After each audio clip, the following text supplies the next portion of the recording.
bumi, dan segala isinya. Tuhan yang memenuhi kita semua dengan seluruh kepenuhannya. Ibadah raya pada pagi hari ini kita tapiskan bersama-sama dengan penuh ucapan syukur di dalam nama Tuhan Yesus Kristus. Turunlah ke atas saudara-saudara sekalian dan terimalah dengan penuh iman dan sukacita Tuhan rahmat, kasih karunia, kuasa dan damai sejahtera dari Tuhan Yesus Kristus. Amin.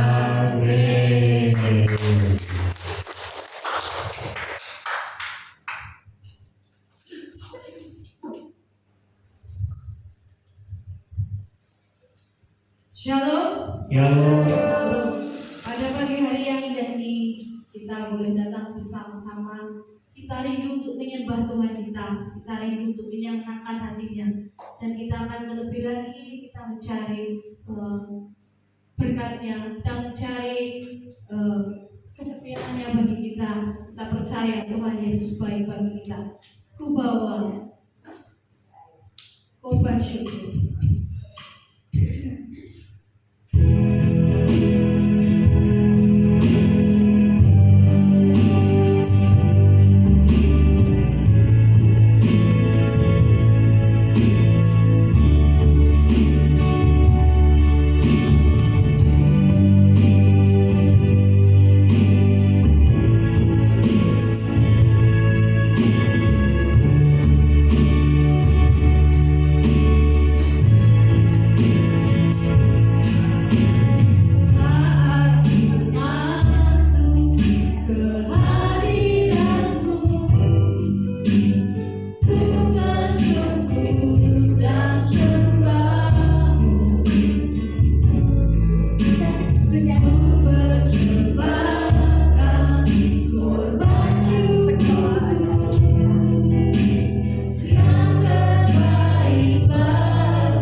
Amin. Shalom. Ada sukacita? Amin. Amin. Puji Tuhan. Tuhan Yesus selalu bersama kita. Kita bersukacita karena Dia di hadapan kemegahan. Tuhan Yesus baik, sungguh baik bagi kita.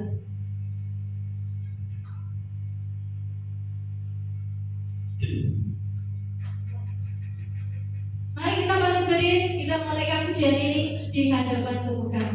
Engkau baik.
Saudara seiman, bersama-sama menyembah Tuhan.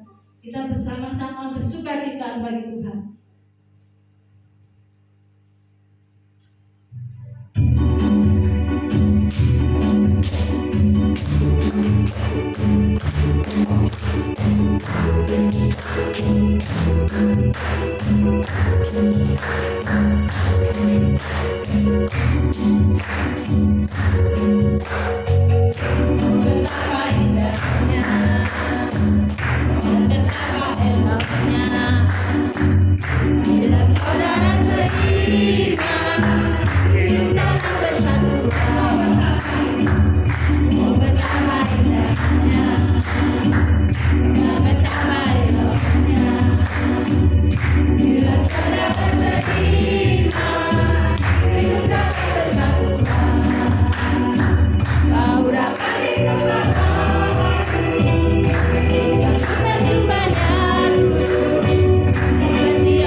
Bersama-sama maju bagi pelayan Tuhan Yesus. Amin. Satu pujian lebih dari benar. Karena kita adalah anak-anak yang diberkati Tuhan, kita lebih menjadi seorang anak.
Nyanyikan pujian gantung Gusti.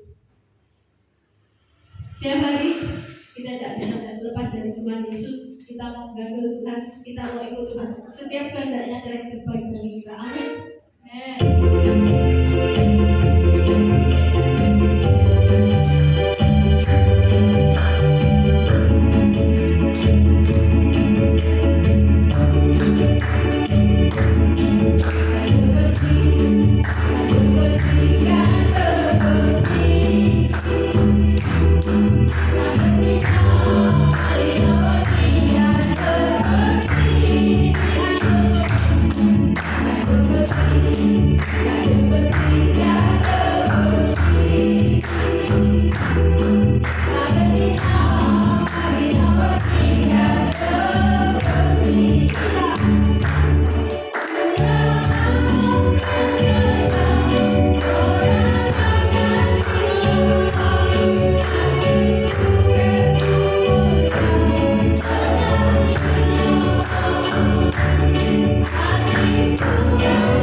Bila belum ada, kita akan mengembalikan yang terbaik bagi nama Tuhan.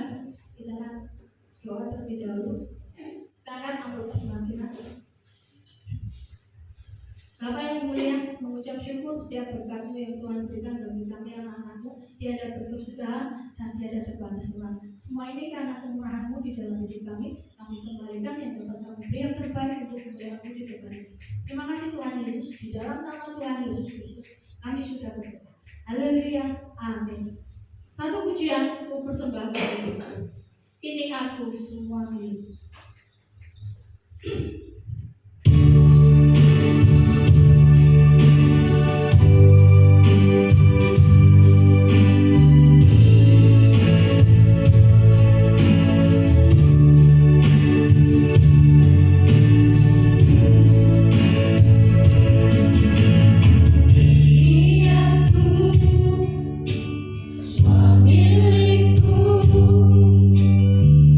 Serahkan padamu.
dengan kekuatan bagi hidup kita dan juga pengharapan kita kepada Tuhan akan kehidupan kita yang lebih baik untuk masa depan kita yang lebih baik. Satu pujian pembuat mukjizat. Kita percaya tiada mustahil bagi Tuhan, dan kita percaya sangat amat nyata.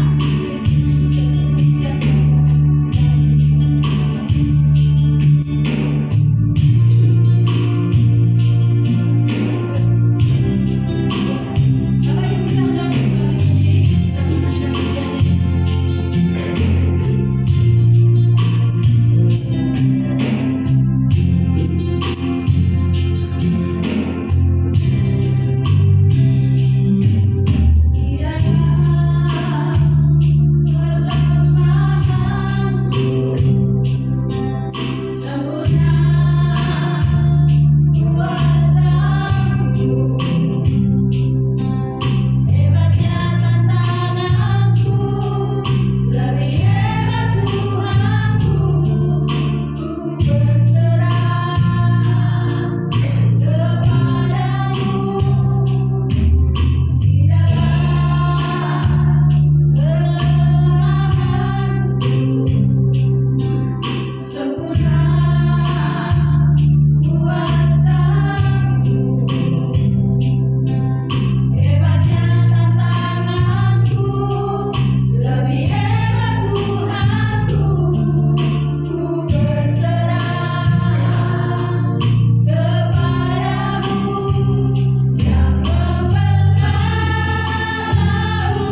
Dan kami percaya firman ya dan amin bagi dalam hidup Tuhan.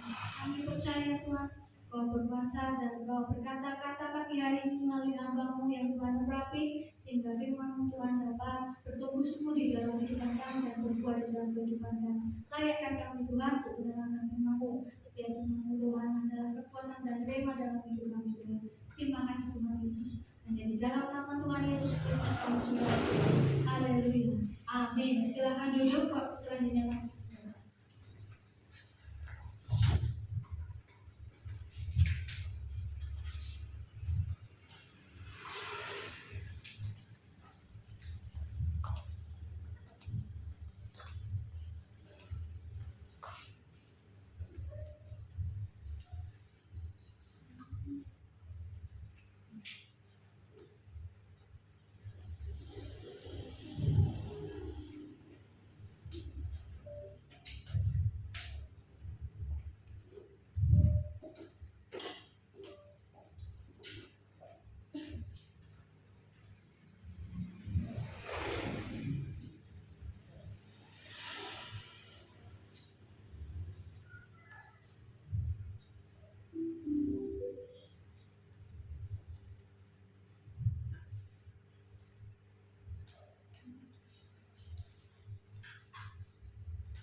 Shalom. Maranatha. Puji Tuhan. Saudara, mari kita bersama-sama belajar firman Tuhan. Gaya hidup komunitas. Sambung terus ya. Tapi sudah beberapa minggu, mungkin hampir 1 bulan sudah kerja. Nah, kita langsung terus saudara ya, tidak mengulang yang sudah lalu. Kita baca bersama-sama ayat pokok dari kehidupan komunitas yang terdapat dalam Kisah Para Rasul pasal 4 ayat 32 dan 33. Bisa jelas terbaca dari belakang? Jelas ya? Yuk kita baca bersama-sama. 1, 2, 3. Adapun kumpulan orang yang telah percaya itu, mereka sehati dan sejiwa, dan tidak seorang pun yang berkata bahwa sesuatu dari kepunyaannya adalah miliknya sendiri, tetapi segala sesuatu adalah kepunyaan mereka bersama. Dan dengan kuasa yang besar, rasul-rasul memberi kesaksian tentang kebangkitan Tuhan Yesus, dan mereka semua hidup dalam kasih karunia yang melimpah-limpah. Seperti ini gaya hidup komunitas, ya, merupakan kesatuan yang tidak bisa dipisahkan. Semua kasih karunia dari Tuhan itu bukan milik sendiri, tetapi milik bersama. Tuhan memberi masing-masing kita kasih karunia yang berbeda-beda. Untuk pelayanan saja diberi karunia pelayanan yang berbeda. Yang satu memberi, yang lain mengajar dan sebagainya. Dan itu bukan untuk kepentingan sendiri, tetapi kepentingan bersama. Seperti itu, saudara ya.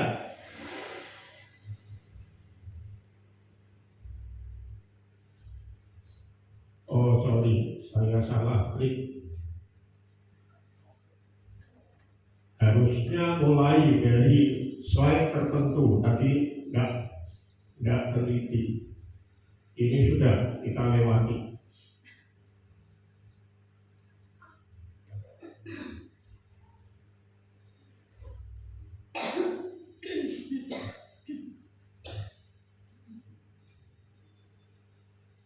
Ya, harusnya dari sini nanti ya. Baik, saudara. Nah, kata komunitas ini kita lihat dasar Alkitab untuk berkomunitas. Dasarnya Alkitab, saudara ya. Kata komunitas atau persekutuan, koinonia, dari bahasa aslinya, artinya berbagi. Jadi dalam komunitas itu kita berbagi. Contoh sederhana, hari ini kita makan bersama. Ada yang diberkati Tuhan, lalu secara bergilir kita membagikan berkat Tuhan.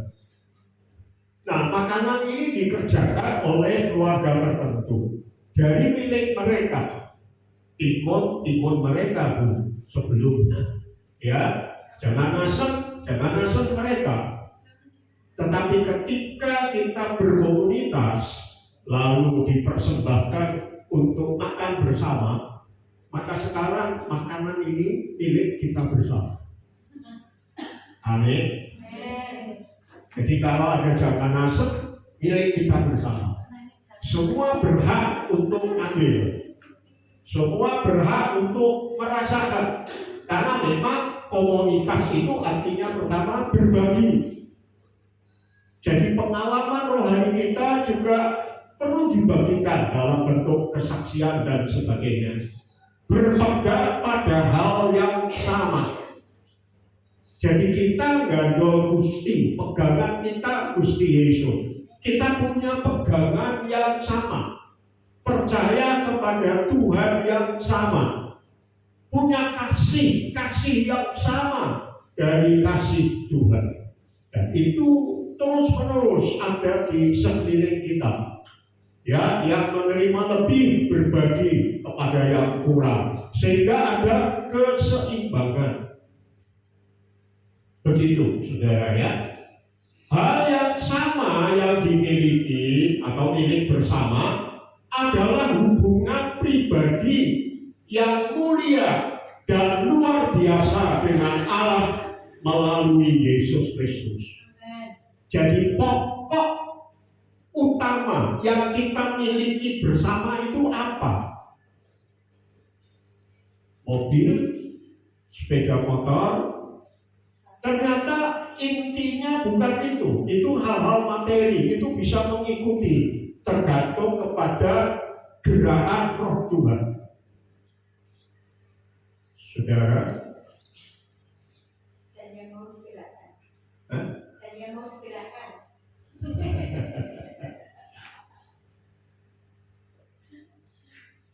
Tetapi yang paling pokok adalah hubungan pribadi kita dengan Yesus Kristus. Itu sangat mulia dan luar biasa. Dan kita akan punya pengalaman masing-masing dengan hubungan kita dengan Yesus. Dan itu milik kita bersama. Sehingga kita kalau memilikinya dengan kesadaran itu untuk kepentingan bersama, maka yang kita terima dari Tuhan Yesus, hubungan kita dengan Tuhan, itu kita bagikan. Saya yakin pengalaman kita berbeda-beda, saudara ya. Ada yang levelnya tinggi, ada yang baru belajar. Nah, itu saling berbagi. Di dalam Yesus sajalah kita mendapat kekuatan dalam ikatan rohani.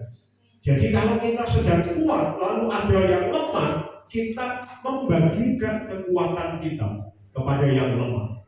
Sehingga kita bangkit bersama-sama. Begitu, saudara ya. Nah, ada 3 unsur bagi orang yang bersama dengan orang lain atau sesama, ambil bagian dalam rangka kepemilikan bersama tersebut. Hubungan kita dengan Tuhan ya.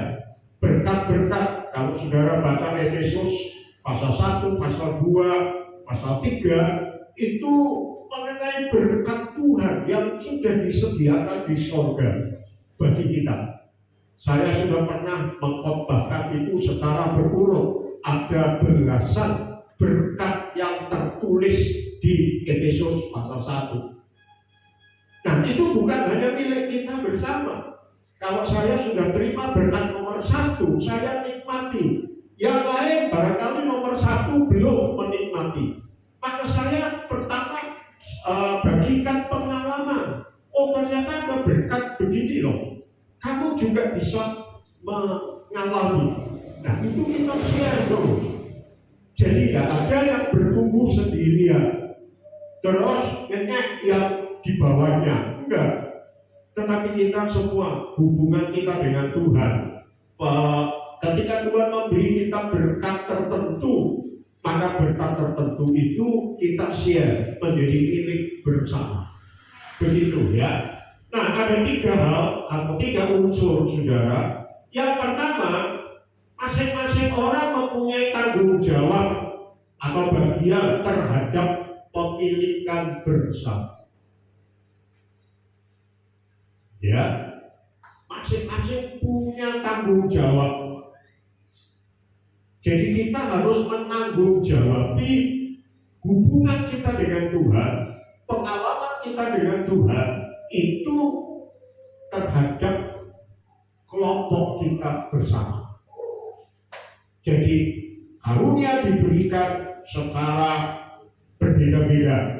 Lalu kita punya tanggung jawab mengembangkan untuk pertumbuhan kita sendiri, tetapi juga untuk berbagi kepada yang lain. Ya.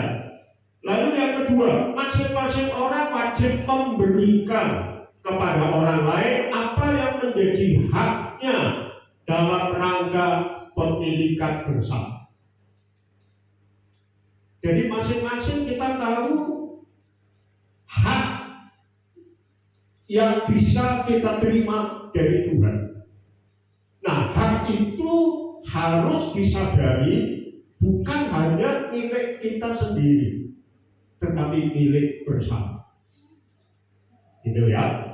Lalu yang ketiga, yang terakhir, mereka bersama dipersatukan oleh dan demi pemilikan bersama itu.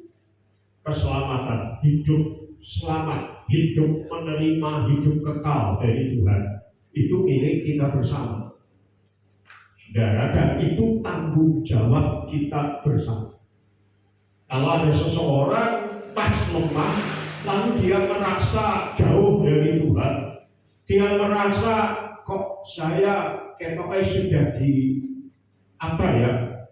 lemah, malas dan sebagainya, maka kita punya tanggung jawab untuk bersatu dan mengangkat yang lemah itu, sehingga kepemilikan kita bersama, hidup kekal dari Tuhan yang kita miliki itu kita tanggung jawabi bersama, sehingga tidak ada satupun yang terlepas dalam kebersamaan kita. Begitu ya. Ini kalau dijelaskan secara rinci cukup panjang, tetapi saya ingin hari ini apa yang saya siapkan untuk pilar pertama rampung, begitu ya.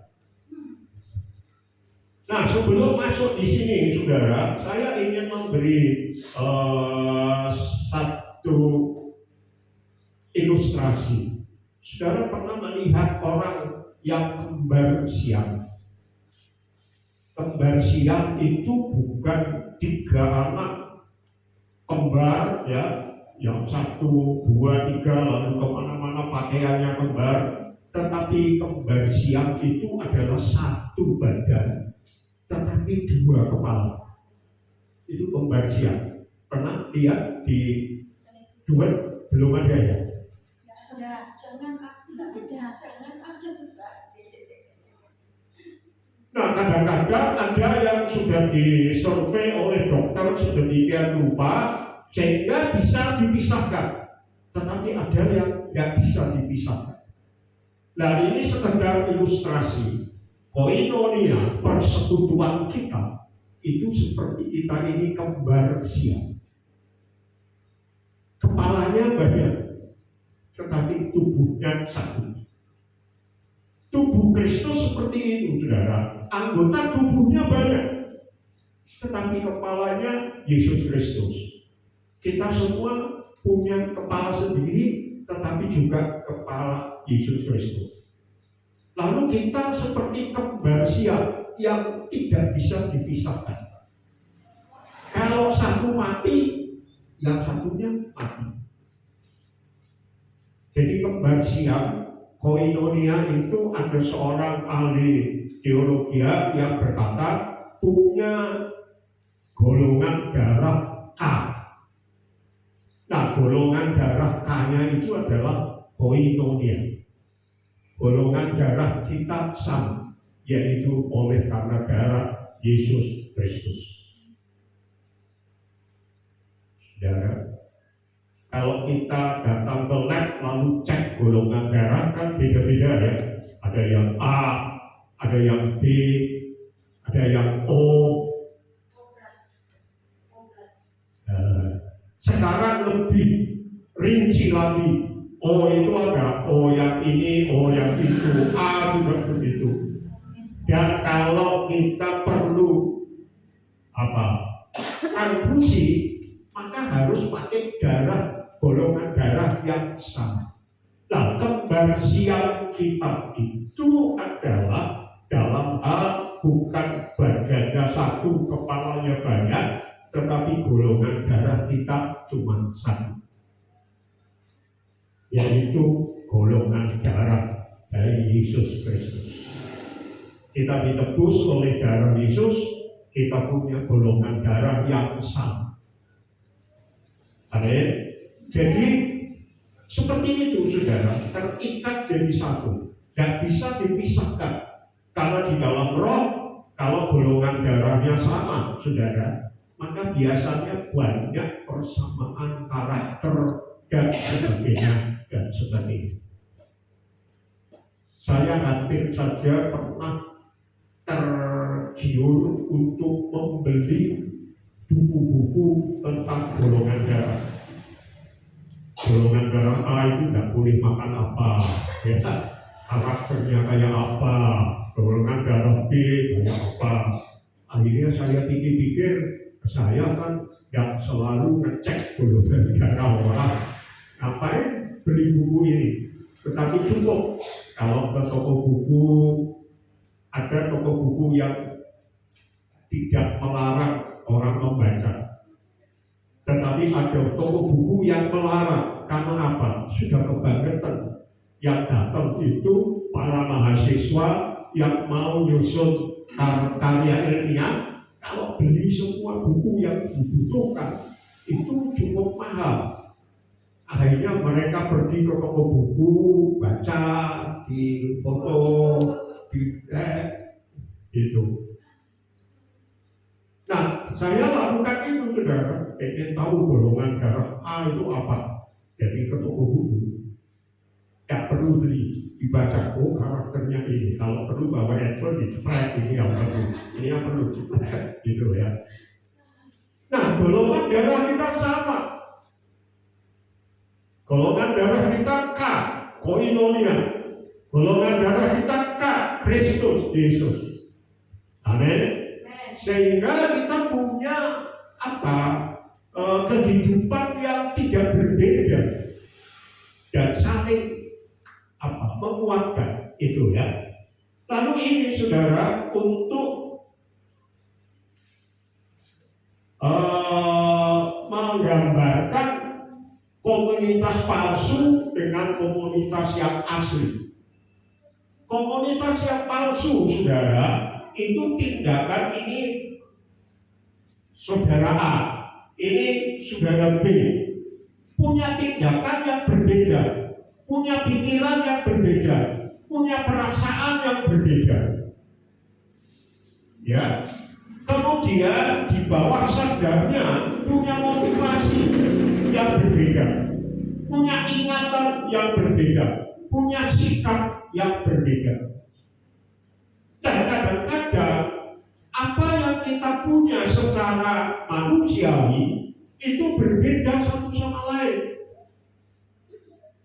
Nah, karakter yang berbeda ini berjumpa lalu mengungkapkan motivasi, ingatan, dan sikap yang ada di dalam bentuk tindakan, dalam bentuk pikiran, dalam bentuk perasaan.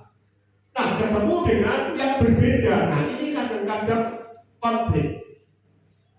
Ya dong? Motivasinya beda, ingatannya beda, terutama sikapnya berbeda.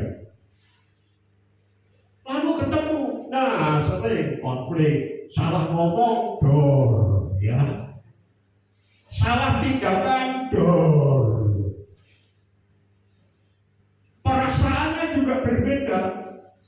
Ada yang ketika ketemu, yang satu lihat sana sudah nyapa, yang satu sudah nyapa, tapi yang satu itu kebetulan fokusnya ke lain.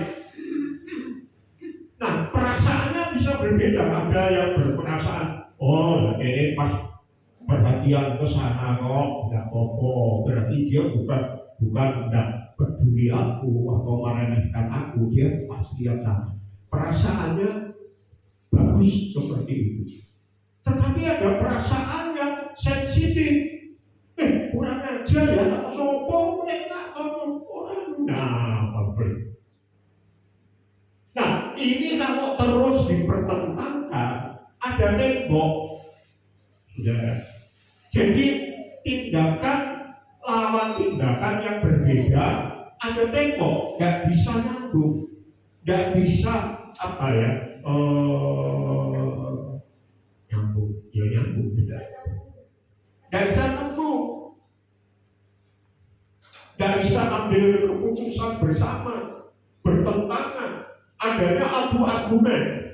Yang siji ngomongnya ojo ngono ya, yang satu ngunggahi ngomongnya luwih dhuwur. Nah, kalau yang sini ngomongnya luwih dhuwur ki gak demo, luwih dhuwur mana? Orang padu kan gitu sudah. Yang siji orang sama ini. Nah, yang siji juga merasa kok geblak derek tuh. Aku ya ngono. Nek kowe iso, aku juga iso. Nah, pikir.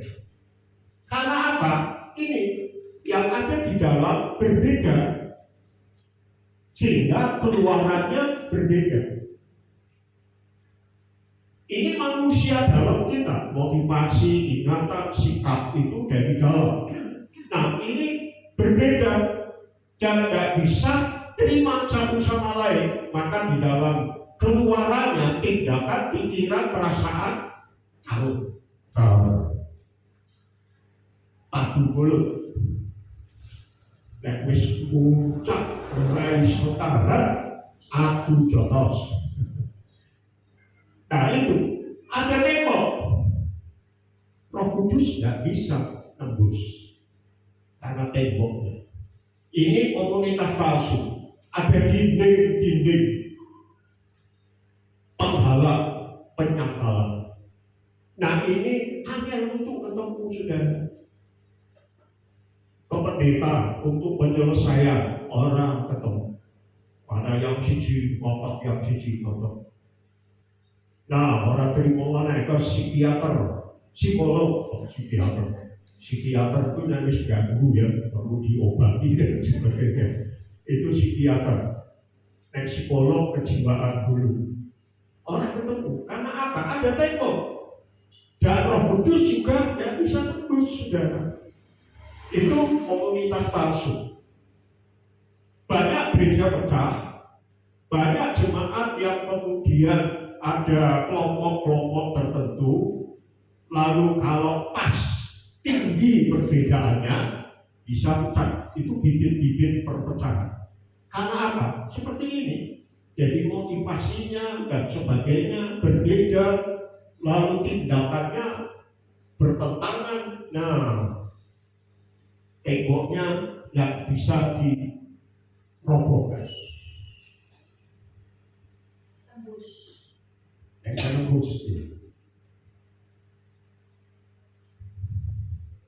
Jadi komunitas masuk, tindakan, pikiran, perasaan itu hanya mengenal di permukaan saja. Orang ngerti jerone hati. Cuma di luar mengenal di permukaan, cuma basa-basi, say hello gitu ya. Jadi tidak ngerti apa bawaan masing-masing. Nah ini juga di bawah permukaan sehingga sifatnya kedagian. Sehingga dinding penghalangnya tidak terjamah oleh Roh Kudus, penyangkalan dan tidak ada perubahan. Dari dulu ketemu ya beda, tidak ada perubahan.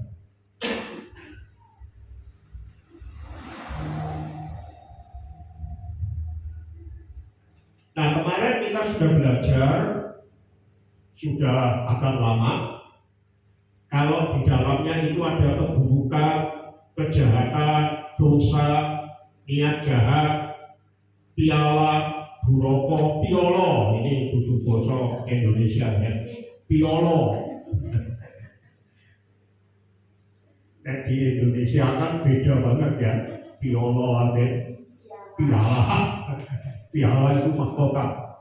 Nek piolo itu sing ololo, kira-kira gitu ya. Juroko, jadi tindakannya keburukan, kejahatan, dosa, motivasi, ingatan, sikapnya, niat jahat, piolo, sewolo-olo, lalu duroko. Di dalam sudah penuh itu. Jadi ini komunitas palsu.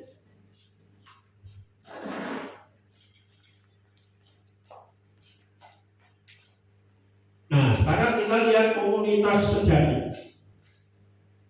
Keterbukaan, kemurnian dan kebenaran, semua yang berkenan di hati Allah dengan hati yang jernih dan benar adalah modal besar untuk pemulihan. Sebagai anak-anak Tuhan, kita diberi buah roh sehingga kita bisa mengalami keterbukaan, terbuka apa adanya, blokok suko. Tidak omongannya apik, artinya saudara ya.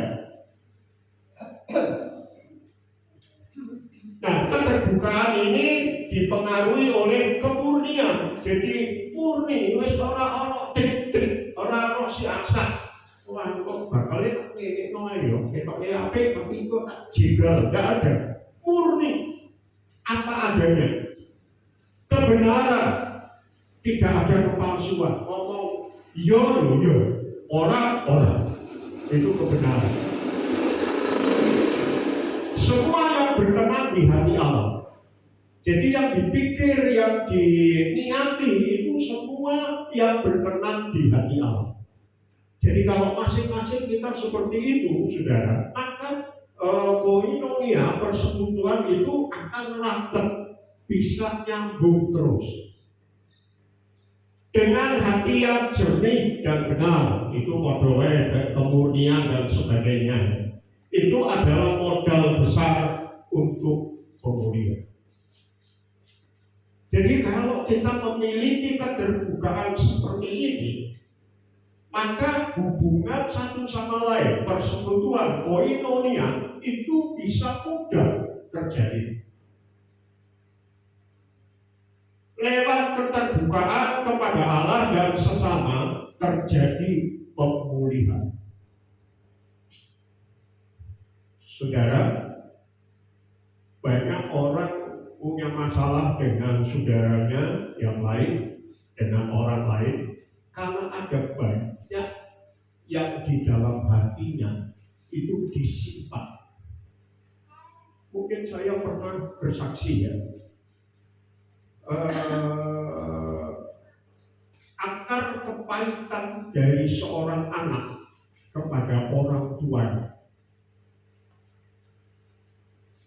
itu kalau sampai meledak itu luar biasa. Anak-anak biasanya tidak mudah terbuka, saudara.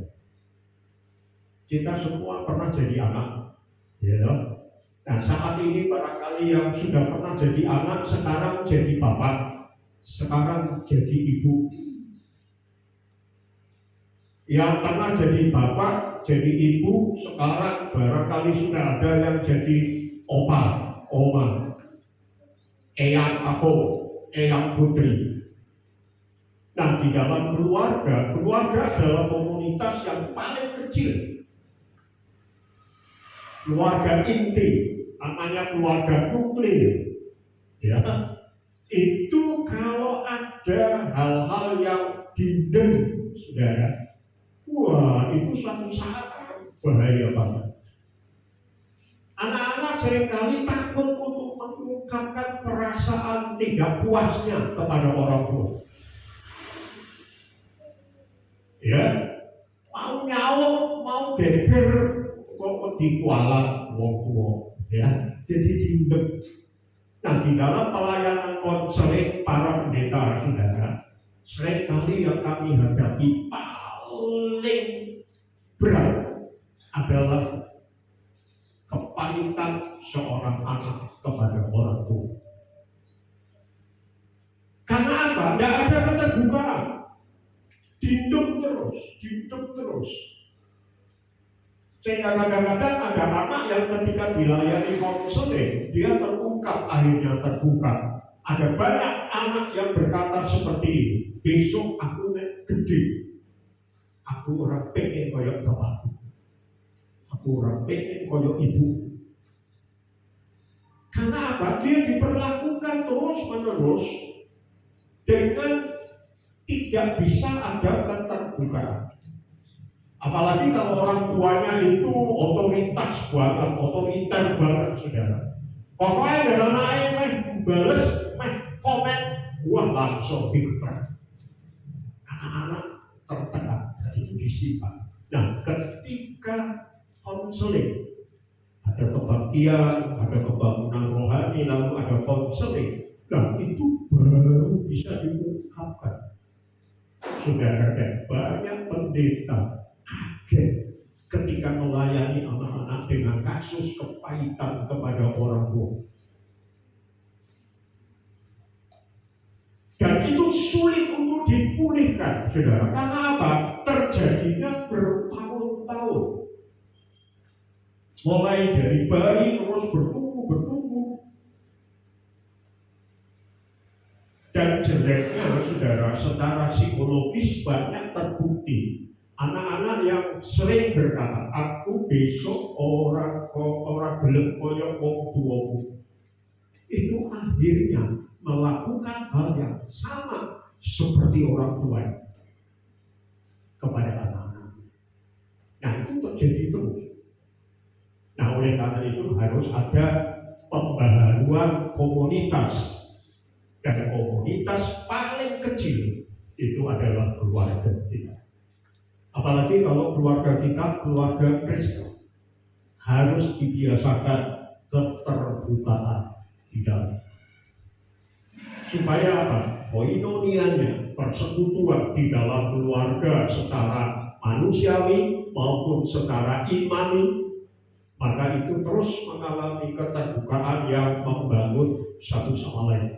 Dan kalau itu diterapkan dalam gereja yang terdiri dari banyak keluarga, lalu menjadi keluarga besar, maka gereja itu akan mengalami pemulihan. Jadi tembok-tembok seperti tadi akan dirobohkan. Dan Roh Kudus bisa bekerja.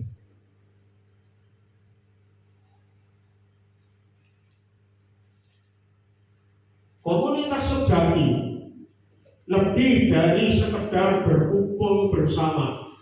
Harus ada kasih dan kepercayaan kepada Tuhan dan sesama kita yang bertahan sampai selama-lamanya. Kasih dan kepercayaan ini, saudara-saudara, terus diwujudkan. Saling mengasihi, orang tua kepada anak, anak kepada orang tua, saudara dengan saudara, keluarga menyamping ya, keponakan dan sebagainya. Harus harus ada kasih dan kepercayaan. Kasih kita terima dari Tuhan. Kita bisa mengasihi sesama karena kita dapat modal kasih dari Tuhan. Kepercayaan. Apakah saudara bisa percaya penuh kepada anggota keluarga saudara? Suami-suami, apakah kalian bisa percaya penuh kepada istrimu? Percaya, Pak. Dalam praktek kadang-kadang itu menjadi masalah. Karena apa? Nanti kita akan melihat beberapa contoh berikutnya. Tetapi kepercayaan itu sangat penting kepada Tuhan dan kepada sesama. Kadang-kadang kepercayaan kita itu bisa terganggu kalau kita sudah punya prasangka. Suami melakukan A, istri melakukan B, tetapi mereka punya prasangka masing-masing. Ketika suami berkata aku tadi A, istri sudah punya prasangka bahwa itu tidak mungkin A. Geger, mungkin sampai sumpah tidak bakal diterima. Jadi saudara percuma, sumpah dan sebagainya percuma. Yang penting itu adalah kepercayaan. Yang penting adalah kemurnian. Ada orang dulu sebelum percaya kepada Yesus sumpah ciker, tahu ciker? Aku nggak ngerti ciker. Karena era segera ya, sumpah ciker. Aku ragu, tapi yang satu sudah kagum prasangka, nggak mungkin, geger terus sudah. Sumpah demi Allah. Orang mungkin diterima karena apa? Sudah prasangka. Jadi sumpah-sumpah percuma, sudah. Kalau sudah tidak dipercaya, ya sudah. Kata-kata apa adanya.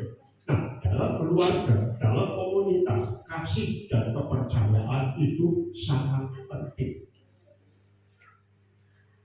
Ya.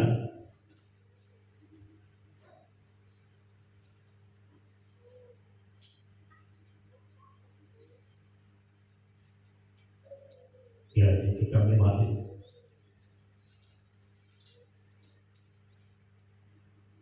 Baik. Untuk menjaga kasih dan kepercayaan, maka komunitas sejati dibangun dengan mengorbankan keegoisan. Egois untuk kepentingan sendiri. Mendasarkan segala sesuatu kepada perasaan kita sendiri. Egois. Kalau sudah egois, kepentingan sendiri, itu repot, saudara. Ada banyak hal yang tidak cocok. Ya, karena tidak sesuai dengan kepentingan perasaannya sendiri. Prasangka, kalau sudah prasangka, saudara, sulit untuk menerima sesuatu yang diungkapkan dengan benar. Aku tadi gak ngomong dulu ya.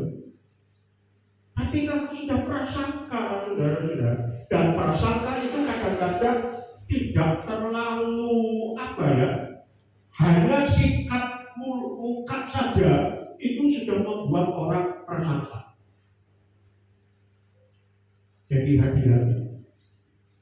Rasa tidak aman atau tidak nyaman, merasa dituduh. Padahal yang lain cuma berkata sesuatu, tidak ada motif apa-apa. Tetapi lawan bicaranya itu sudah merasa, oh berarti sikapnya begitu itu nyalah pelaku. Kemarin saya sudah mengungkapkan orang yang cenderung perfeksionis, cenderung sempurna, sulit memaafkan dirinya sendiri. Contohnya saya egois, perfect. Sulit kalau salah, sulit mengampuni diri sendiri. Dan seringkali orang lain barangkali mengatakan kalimat yang netral, tetapi rasa bersalah bisa muncul di orang yang perfeksionis itu. Karena dia merasa perbuatan saya ini mestinya betul, tetapi dia ngomongin kok gitu, wah berarti nyalahkan aku.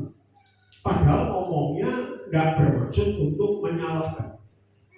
Nah ini bahaya saudara-saudara ya. Jadi merasa tidak aman, tidak nyaman, merasa selalu disalahkan, merasa selalu dipojokkan. Padahal belum tentu seperti itu. Jadi kalau kita rindu komunitas sejati, kita harus merobohkan atau meminta semua yang tidak berkenan ini dibebaskan. Rasa tidak percaya, hanya Roh Kudus yang bisa menyatakan apa yang ada dalam hati dan membawa kita pada penyerahan diri. Jadi kita butuh terus minta Roh Kudus agar menetralisir atau mematahkan keegoisan kita, prasangka kita, rasa tidak aman atau nyaman dari kita, rasa tidak percaya.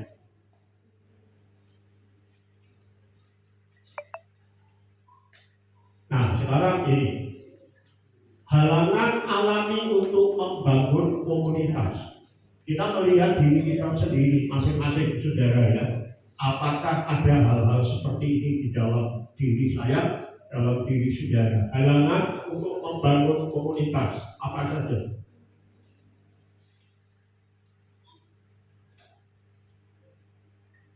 Sikap terlalu berhati-hati untuk terbuka pada orang baru.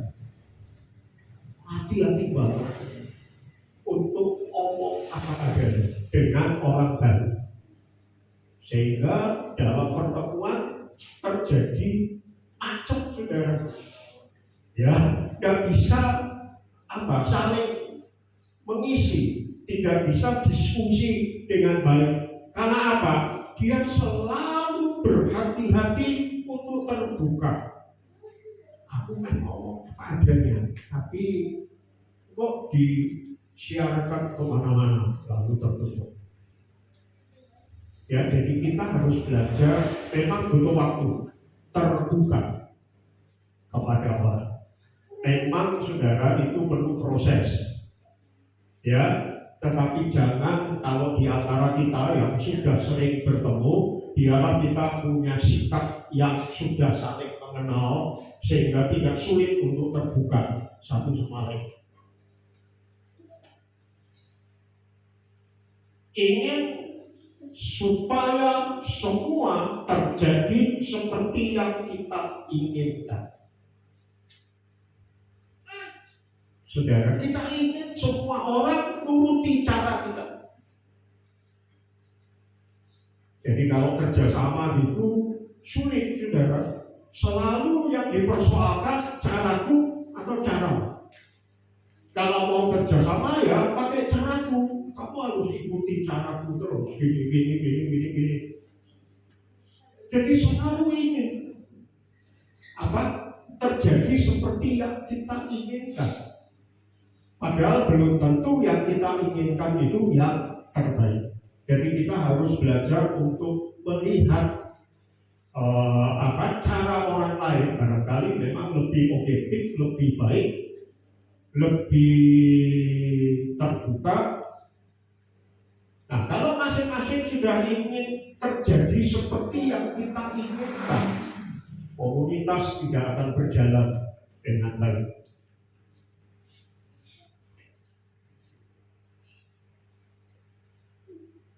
Nah, ini tadi sudah disinggung ya, prasangka. Sikap yang suka berprasangka buruk. Saya tidak tahu apakah ada prasangka baik. Umumnya kata prasangka itu sudah menunjukkan isinya pasti tidak baik. Benar?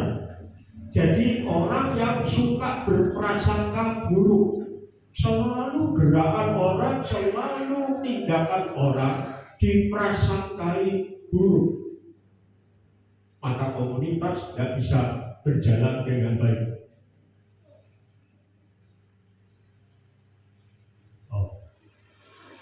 Sikap yang suka sok tahu. Kadang-kadang dalam diskusi saudara, ada orang yang selalu ingin menguasai percakapan. Ya, jadi ketoknya kayak tahu segala sesuatu. Saya punya teman beberapa yang modelnya kayak gini, saudara. Sehingga di kalangan kami ada gelar yang dibuat apa itu? Di pleset-plesetnya. MSI itu Master Science, saudara ya, Master Pengetahuan, MSI, Master of Science. Tetapi di kalangan komunitas-komunitas yang sudah memahami bagaimana seharusnya komunitas, ada teman-teman yang MSI gelarnya, bukan Master of Science, tetapi Master segala ilmu. Ya, dia tahu segalanya. Cetok gitu ya, jadi sok tahu.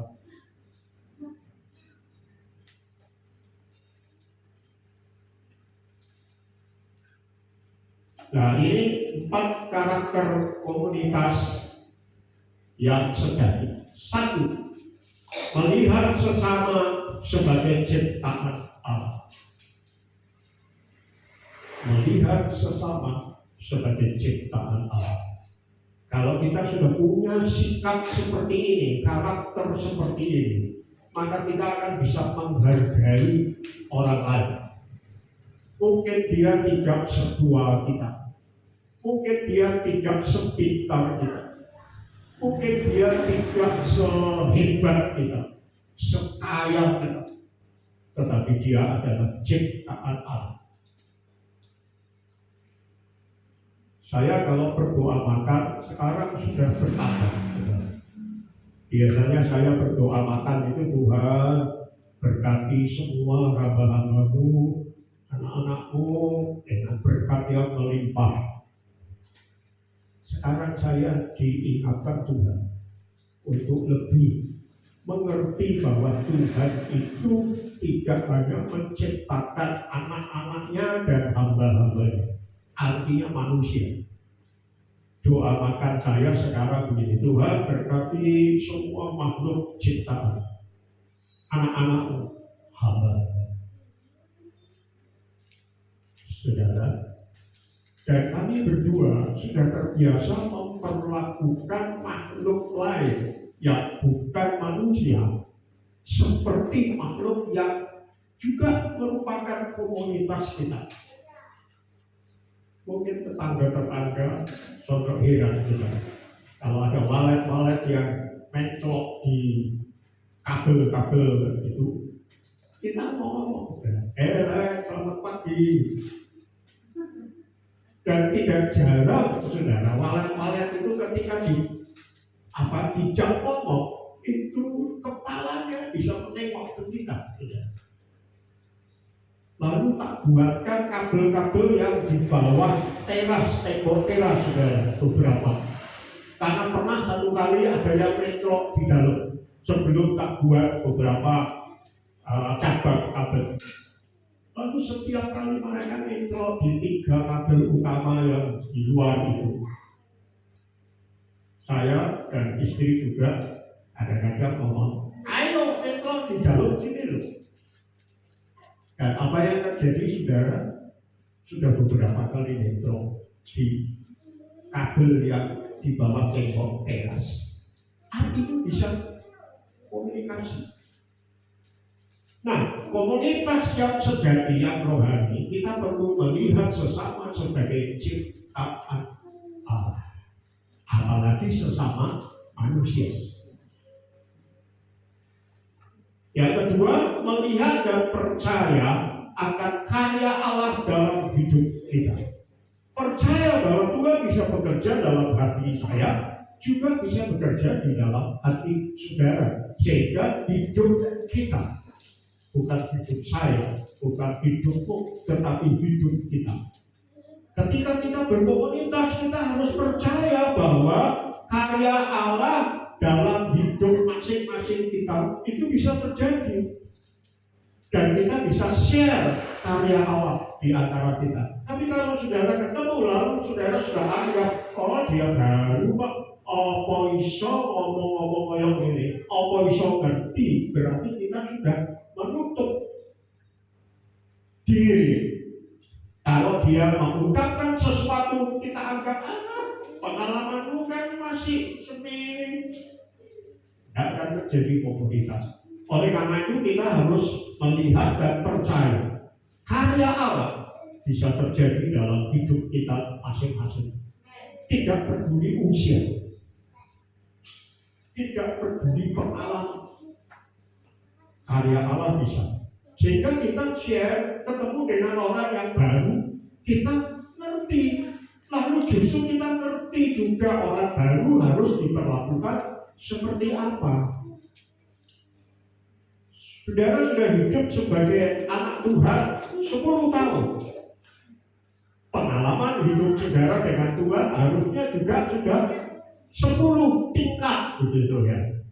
Lalu ada anak Tuhan yang baru akan dibaptis, terus kemudian baru dibaptis. Nah, bagaimana perlakuan saudara terhadap karya Allah dalam hidup orang yang baru ini? Barangkali pola hidup mereka kan mesti orang baru, saudara. Mungkin belum dewasa seperti saudara. Apakah saudara mulai bersikap menghakimi dia dan sebagainya? Kalau itu terjadi, maka komunitas tidak bisa nanggung, saudara. Orang yang baru tidak mungkin datang ke gereja kita. Karena apa? Dia merasa kalau datang ke gereja kita, mereka berpikir, paling podo aja anggota gereja yang lain. Nanti aku digini, jadi dia akan sulit. Oleh karena itu, mari dalam sesama orang percaya, kita mempunyai karakter ini, melihat dan percaya akan karya Allah dalam hidup kita. Sesuai dengan perkembangan. Contoh aja saudara, kalau anak-anak masih umur 3 tahun, tidak mungkin dia bisa melakukan hal-hal yang sudah kita alami 10 tahun. Kita harus ngerti, oh anak 3 tahun itu gini, oh anak 3 tahun itu gini. Tidak bisa kita samakan 10 tahun. Justru orang baru itu nanti akan kecewa melihat kita. Loh, itu yang masih Kristen 10 tahun kok memperlakukan saya seperti ini.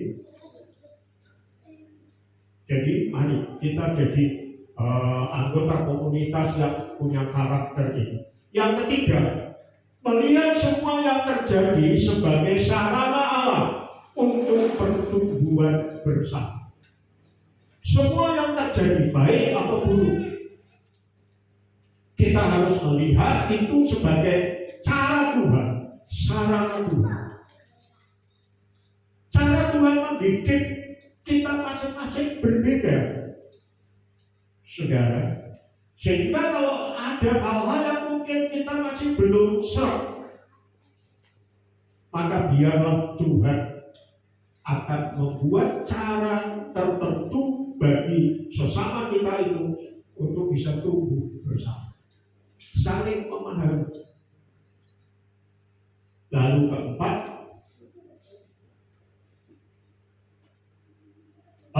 saya kasih contoh aja saudara ya. Melihat semua yang terjadi sebagai sarana Allah untuk pertumbuhan bersama. Orang Kristen baru kadang-kadang kan masih dikuasai oleh cara-cara lama.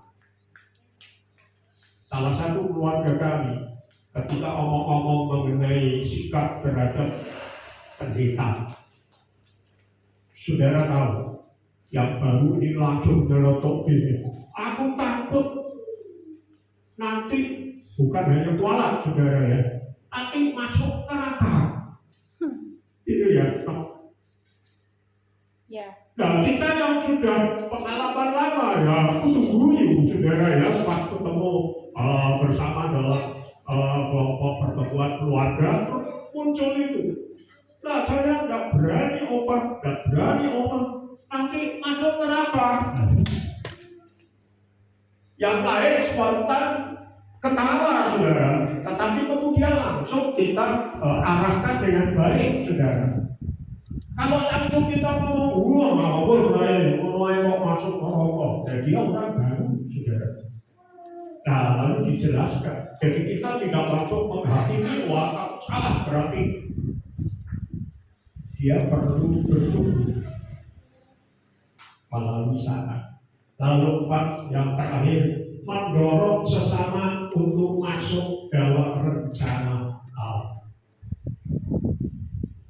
Jadi kalau kita tahu dalam pembicaraan ini kita global ya, secara pelan-pelan, mari kita bersama-sama mendorong untuk kita semua masuk dalam rencana Allah.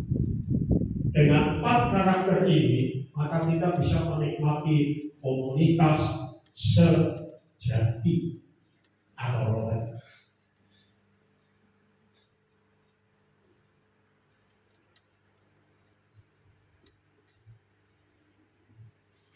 Ini penutup, saudara. Setelah itu kita nanti akan perjamuan lalu makan bersama.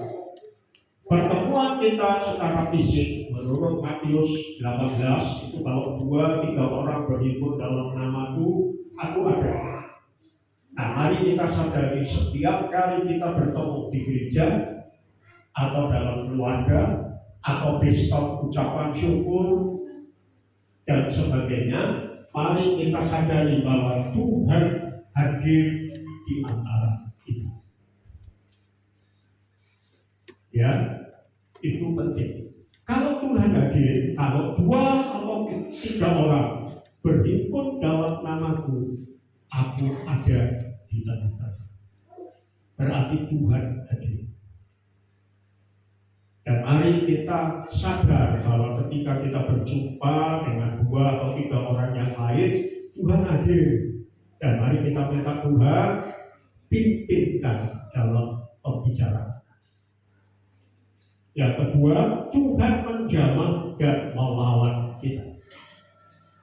Jadi pertemuan apapun sebagai orang percaya, mari kita selalu berkata kepada diri kita, kita bertemu 3 dalam hati ya, Tuhan engkau hadir.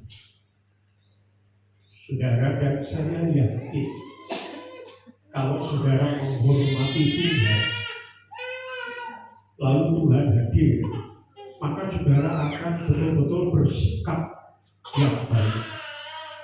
Karena Tuhan ada di tengah-tengah kita. Tetapi Tuhan hadir di tengah-tengah kita itu bukan kayak hakim, saudara.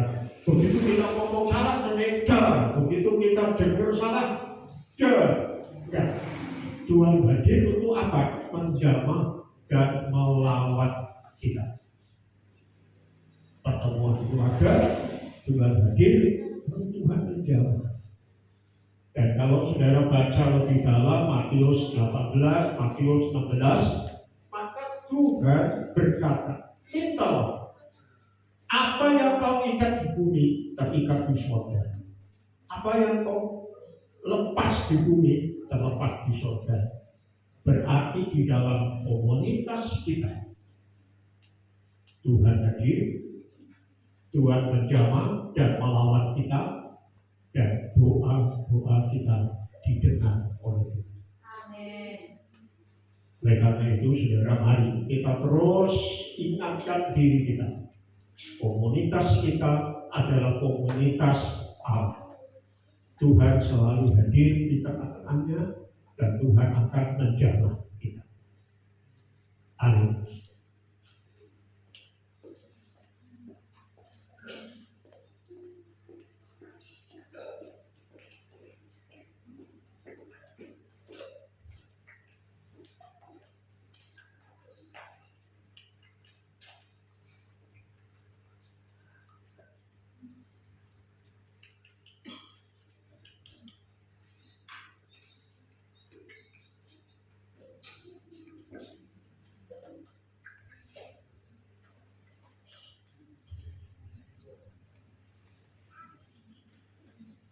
Mari kita siapkan diri kita untuk perjamuan Tuhan.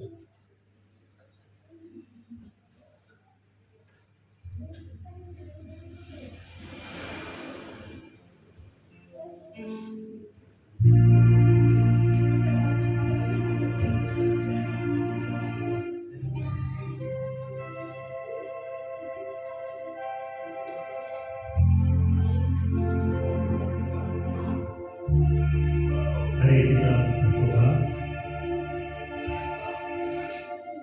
Bapa dalam surga, hari ini kami mau bersekutu dengan tubuh dan darah. Berkati kami ya Tuhan, sehingga apa yang kami lakukan bukan sekedar tindakan keagamaan, tetapi kami betul-betul mengalami persekutuan dengan Engkau, tubuh dan darah. Terima kasih Tuhan, berkati kami satu demi satu, sehingga dalam persekutuan dengan tubuh dan darah-Mu kami dipersatukan sehati, setia, sekata, menjadi satu tubuh dengan Engkau sebagai kehidupan utama. Dalam nama Tuhan Yesus Kristus kami berdoa. Amin.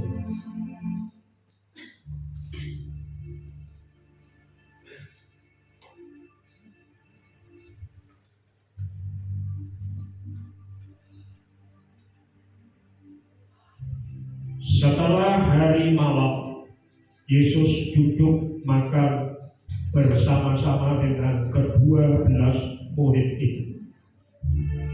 Dan ketika mereka sedang makan, Ia berkata kepada mereka hal-hal yang indah.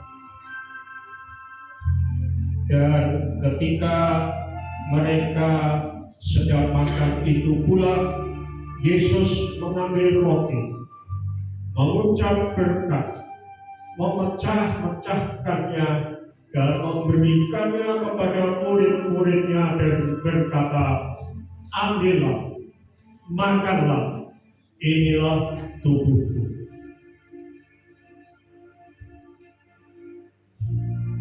Sesudah itu Ia mengambil cawan, mengucap syukur, lalu memberikannya kepada mereka dan berkata, minumlah kamu semua dari cawan ini, sebab inilah darahku, darah perjanjian yang ditumpahkan bagi banyak orang untuk pengampunan dosa. Amin. Musik akan melakukan sebuah pujian, saudara akan diwadani anggur dan roti perjamuan.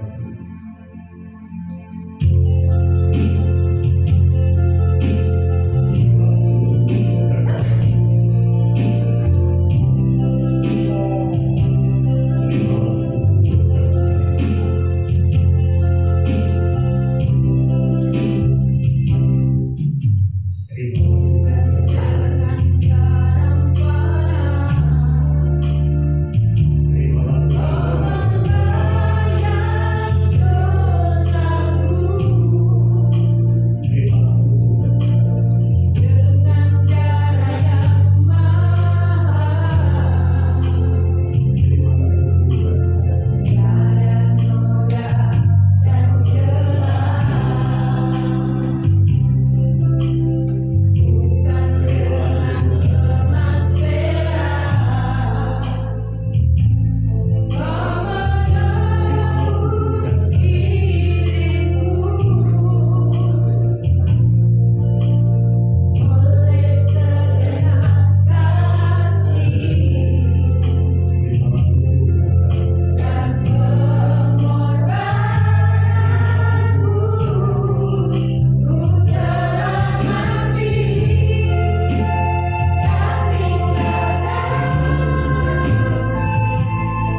bukankah roti yang atasnya kita ucapkan syukur ini adalah persekutuan kita dengan tubuh Kristus? Amin. Haleluya. Amin.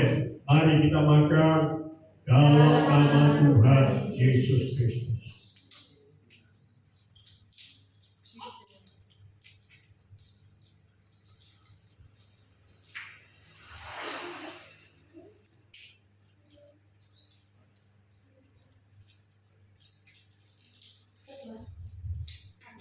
Haleluya.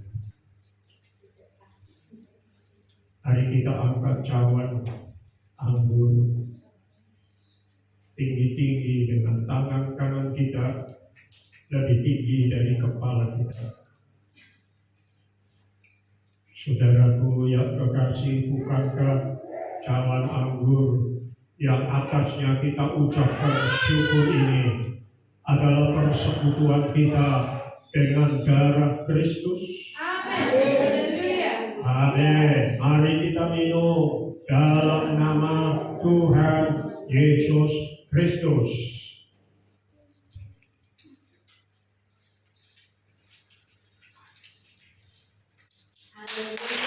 Oh, haleluya. Glory buat nama-Mu ya Tuhan.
Silakan duduk.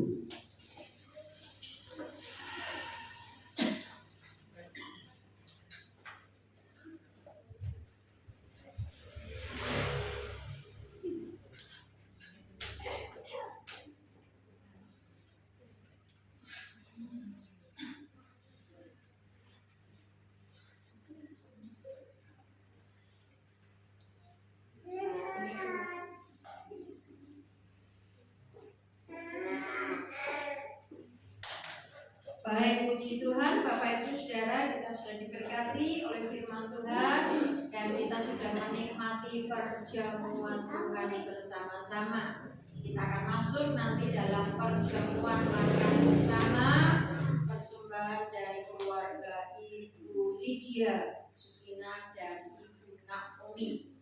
Kita akan berdoa nanti sebelum menikmatinya. Sebelumnya kita ada pengumuman untuk 1 minggu ini, Bapak Ibu Saudara, nanti hari Selasa kita diundang ucapan syukur di tempat keluarga Bapak Andreas Sutio di Jetis, Selasa jam 7 malam. Kemudian nanti yang WL Bu Ari ya harusnya ya.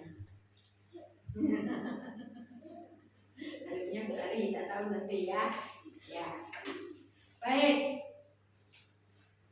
Lalu kemudian untuk hari ini ada PRBK nanti jam 5 sore di tempat ini. Kemudian untuk minggu depan kita masuk minggu kedua bulan Agustus. Kita akan mengenakan dress code pink untuk pengurus, ya, pendeta dan pengurus sama, karena tidak ada seragam khusus untuk hari minggu kedua. Baik, puji Tuhan, tidak ada hal yang lain. Untuk yang berulang tahun sepanjang minggu ini ada.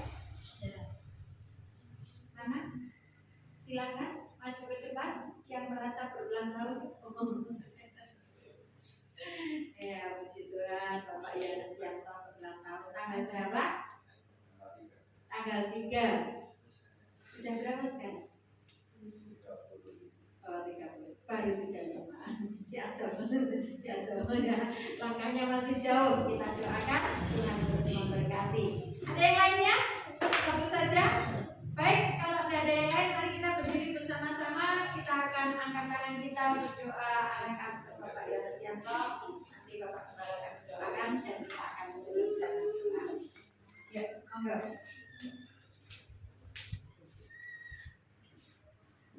Haleluya. Kami bersyukur ya Tuhan untuk kasih karunia-Mu yang Engkau limpahkan kepada saudara Yohanes Yanto. Engkau baik, Engkau terus menopang hidupnya sampai hari ini. Dan Engkau terus memberkati dari kekayaan dan kemuliaan, mencukupi segala kebutuhannya, bahkan lebih berlimpah oleh karena imannya kepada. Dan sekarang kami akan memberkati dia oleh karena kasih karunia. Saudara Yohanes Yanto yang kami kasihi, Tuhan memberkati engkau dengan berkat kekayaan berkat dari surga yang telah disiapkan bagi engkau. Apa yang Tuhan sudah takar sebagai berkat yang engkau berhak untuk memilikinya karena anugerah Tuhan Yesus tidak akan ditukar ke tempat yang lain, tetapi Tuhan akan melimpahkan sesuai dengan waktunya dan sesuai dengan kondisi kehidupanmu yang tak pernah dibiarkan kekurangan oleh Tuhan. Tuhan memberkati engkau sebagai kepala keluarga, seorang suami dan seorang ayah bagi keluarga, menjadi imam yang dapat mendoakan dan membimbing keluargamu untuk selalu bertumbuh di dalam Tuhan. Tuhan menjaga keluar masukmu dan semua gerakan hidupmu dengan berkat kasih karunia dan perlindungan yang sempurna. Tuhan menyertai engkau. Terimalah kasih karunia dan damai sejahtera dari Tuhan Yesus Kristus. Amin. Selamat ulang tahun.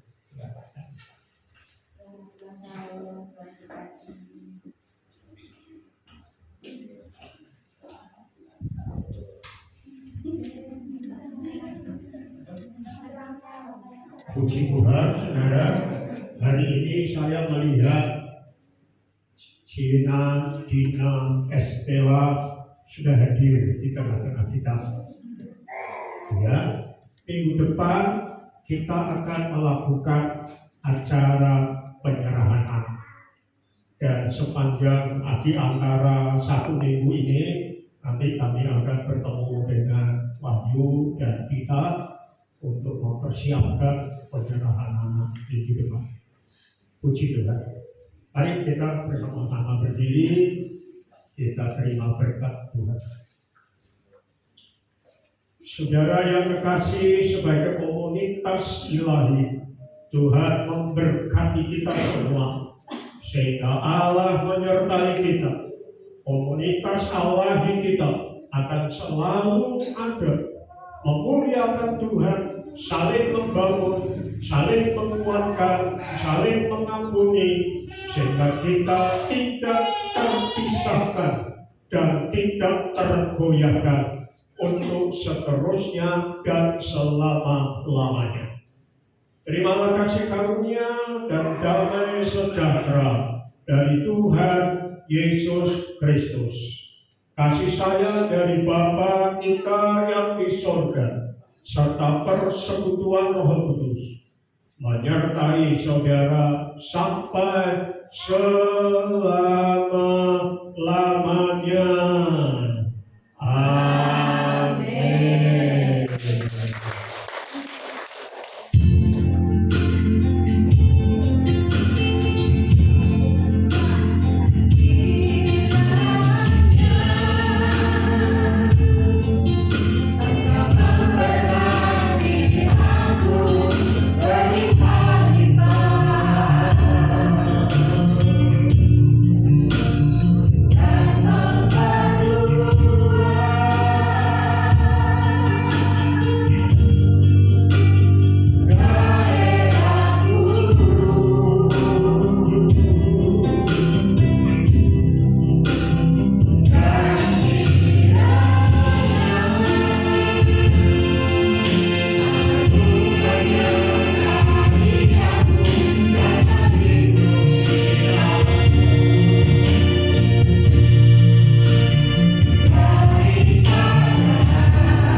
Ibu